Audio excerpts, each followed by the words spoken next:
Fred Bastien, tu as un enjeu Bonjour. de taille. Premièrement, bonjour. Deuxièmement, il faut convaincre Francis Gosselin de parler de Saint-Jean parce qu'il est un peu rabat-joie. Très rabat-joie. Mais voyons donc, Francis, on est Québécois à l'année longue, mais on le célèbre une seule journée. Ça vaut la peine de... Il a roulé des yeux. Ouais, mais je sais que Francis a d'autres visées, mais moi, je trouve ça important premièrement, on s'en parle parce qu'on est vendredi, puis ça fait déjà 2 jours, mais je suis encore resté sur cette émotion qu'on doit réfléchir en tant que Québécois et Québécoises à notre fête nationale, puis aussi à nos origines, nos traditions. Moi, il y a eu 2 choses que j'ai faites cette année. Un, je suis allé voir un documentaire sur Falardeau, le célèbre réalisateur, et je suis allé voir dans notre municipalité, il y avait un spectacle comme bien des spectacles, et nous, c'était un hommage aux Cowboys fringants. Le show officiel de la Saint-Jean, c'est un cover band, mais ça m'a fait beaucoup réfléchir sur la culture et sur qui on est puis où on s'en va. Alors, premièrement, le documentaire sur Falardeau, réalisateur incroyable qui, moi, je suis peut-être un peu jeune pour avoir connu son œuvre. Tu sais, j'ai vu la fin de l'œuvre, mais bien sûr, comme plusieurs personnes, j'ai connu le personnage de Elvis Gratton. Mais c'est un documentaire qui est encore à l'affiche ce mercredi à la Fête du Canada, le 1er juillet. Ça a lieu au cinéma Le Cinoche. Il y avait 4 représentations, 2 le jour de la Saint-Jean et 2 le jour de la Fête du Canada. C'est voulu, la Fête du Canada?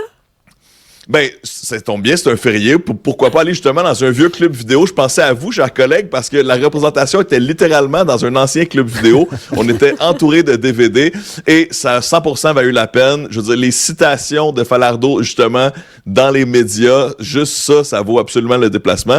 Puis, encore une fois, je célèbre l'artisan qu'il a été, le créatif et l'artiste. Puis, ça me rappelle que le Québec, on est une nation d'artistes. Tu vois, cette journée-là, Francis, ça me pousse à porter réflexion. Puis je pense que tout le monde peut le faire un peu à sa manière pour le Québec d'aujourd'hui. Là. Mais je trouve ça intéressant, Francis. Je suis intéressée de savoir qu'est-ce qui t'emmerde un peu dans la Saint-Jean. Ça m'emmerde pas. Je veux dire, j'ai ma propre tradition familiale à rapport avec la Saint-Jean. Je trouve ça le fun, etc. Je trouve juste que c'est comme toujours une espèce d'étrange moment. Pourquoi? Parce que autant que je le dis souvent, là, je suis fier d'être québécois, je parle français, puis à la limite, j'adore Falardeau pour son côté brouillon, grognon, je trouve que c'est... Puis son talent, là, franchement, qu'on soit d'accord ou pas, genre, c'est un homme, c'est un genre de génie de son époque. Oui. Puis à la limite, la Saint-Jean, je trouve qu'on tombe vite dans le kitsch. Je trouve ça... Puis qu'est-ce que ça fait? Ça fait rien, là. Tout le monde s'amuse, là. Tu sais, je suis pas là. Moi, je suis pas le grognon là, de la fête, là, mais c'est juste... Tu sais, là, wow, il y avait donc plein de monde, ça veut donc dire que le Québec va devenir un pays. Puis c'est comme, OK, d'autres... Mais je suis pas certaine je trouve qu'on fait des espèces de grosses extensions. Attention, attention, Francis. Non, mais c'est pas politique, là, la Saint-Jean, pour moi. C'est pas politique. Pas nécessairement. C'est définitivement politique. Cela dit, mon point, c'est même si quelqu'un ne priorise pas qu'un jour le Québec soit souverain, mais c'est sûr qu'il est le bienvenu à fêter la Saint-Jean. La personne reste québécois ou québécoise. Ouais. Justement, pour citer Falardeau, si t'es là puis tu mets une bûche dans le foyer... 1,2 million d'anglophones qui sont pas super bien... Non, mais tu sais, c'est pas vrai, ça, Fred. Je suis désolé. C'est très exclusif, la Saint-Jean. Là. Je connais un...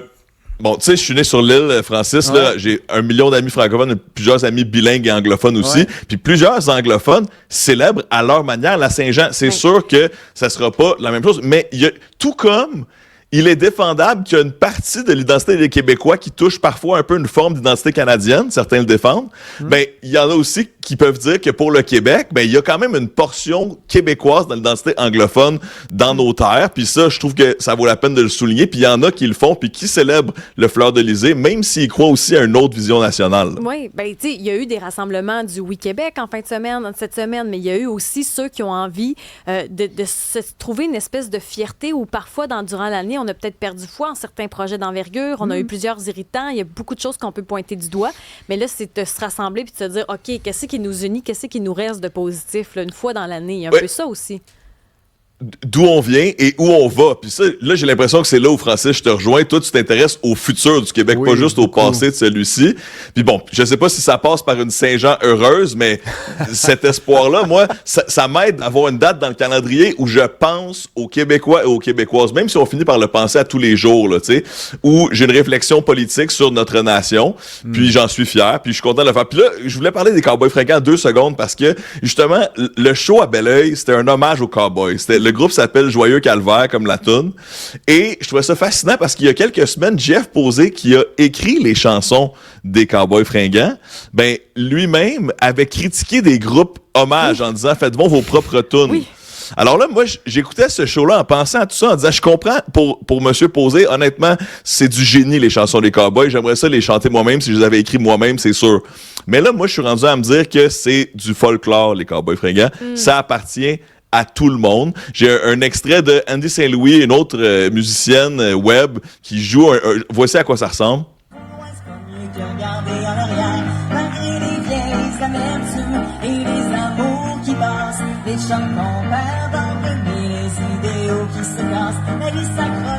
Mais tu vois, moi, Fred, je fais quand même une distinction entre les groupes qui partent en tournée en France avec le répertoire des Cowboys, puis ceux qui rendent hommage comme ça, avec un spectacle comme ça. Un soir de Saint-Jean.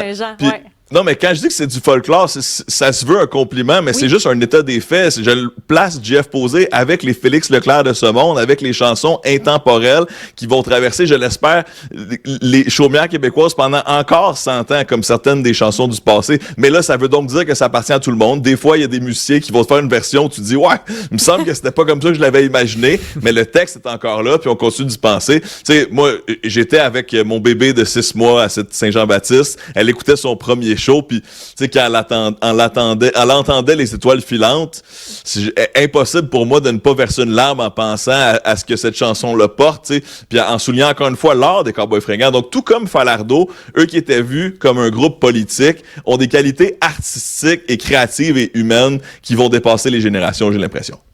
Mais cette Saint-Jean-là, j'ai l'impression qu'elle t'a fait réaliser ça, là, l'espèce de bagage québécois qu'on oublie peut-être dans le quotidien. Puis parce que quand on parle du Québec, c'est souvent négatif ces temps-ci pour plein de raisons, puis on a raison aussi, mais c'est comme si là, ça te faisait voir ça avec une lunette différente. Ne serait-ce que pour se rappeler, ce matin-là, quand j'ai ouvert ma musique, j'ai mis une playlist 100% québécoise, tu sais, puis bon, on devrait peut-être le faire plus souvent qu'une seule journée par année, c'est certain, mais ça m'a fait réfléchir à certains groupes, ça m'a fait sauter certaines chansons en disant, ça c'est du québécois, mais il me semble qu'on fait mieux aussi des fois. Donc, encore une fois, j'aurais pas eu cette réflexion-là si ça n'avait pas été le 24 juin dans mon calendrier.